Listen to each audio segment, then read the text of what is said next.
गांधारी का त्याग, मूर्खता व धृतराष्ट्र संग विवाह। भीष्म वापिस आए और अक्षय तृतीया के दिन विवाह होना निश्चित हुआ। इधर शकुनी भी गांधार में वापिस आए।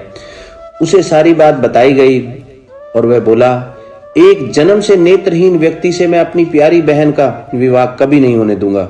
मुझे किसी भीष्म का भय नहीं। उस राज्य पर चतुराई से ऐसा आक्रमण करूंगा कि उस राज्य का विध्वंस हो जाएगा। ये सब गांधारी ने सुना और कहा, मैं अब उन्हें मन से अपना पति मान चुकी हूँ।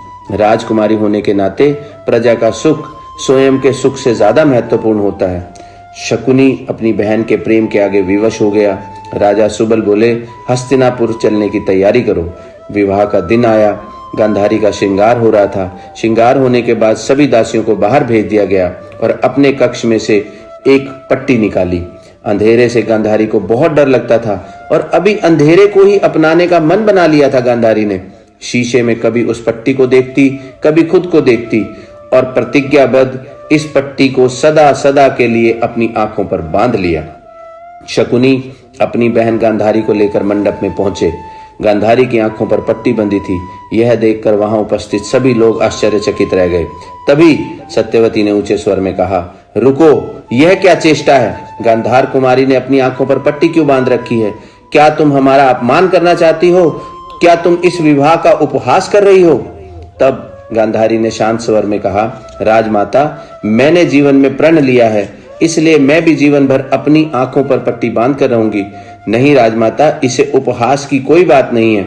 मैंने यह प्रण अपने पति के प्रति सम्मान और समर्पण के कारण लिया है। तब सत्यवती ने कठोर स्वर में कहा, पहले तो तुमने यह बात नहीं बताई, जो कन्या धृतराष्ट्र की आंखें बनकर उसका मार्गदर्शन भी नहीं कर सकती, वह हमारे किस काम की? और धृतराष्ट्र भी कठोर स्वर में बोले, ऐसी कन्या मुझे मान्य नहीं, मैं इस विवाह को अस्वीकार करता हूं। यह सुनते ही गांधारी आगे बढ़ी और शांत लेकिन दृढ़ स्वर में बोली, आर्य, मैं अपने पिता का घर छोड़कर यहाँ आ चुकी हूँ। आपको अपने पति के रूप में स्वीकार कर चुकी हूँ। यदि आप मुझे नहीं अपनाएंगे तो मेरे लिए इस जीवन का कोई अर्थ नहीं। मैं अग्नि कुंड में प्रवेश कर जाऊंगी। तभी महान प्रतिज्ञावान भीष्म ने गांधारी से पूछा, पुत्री, परंतु इस पट्टी का क्या कारण है? पत्नी वही होती है जो अपने पति को पूर्ण करती है और उसका मार्गदर्शन करती है। प्रणाम तातश्री, मैं अपने आर्य को अपूर्ण नहीं मानती, इसलिए उन्हें पूर्ण करने का तो प्रश्न ही नहीं।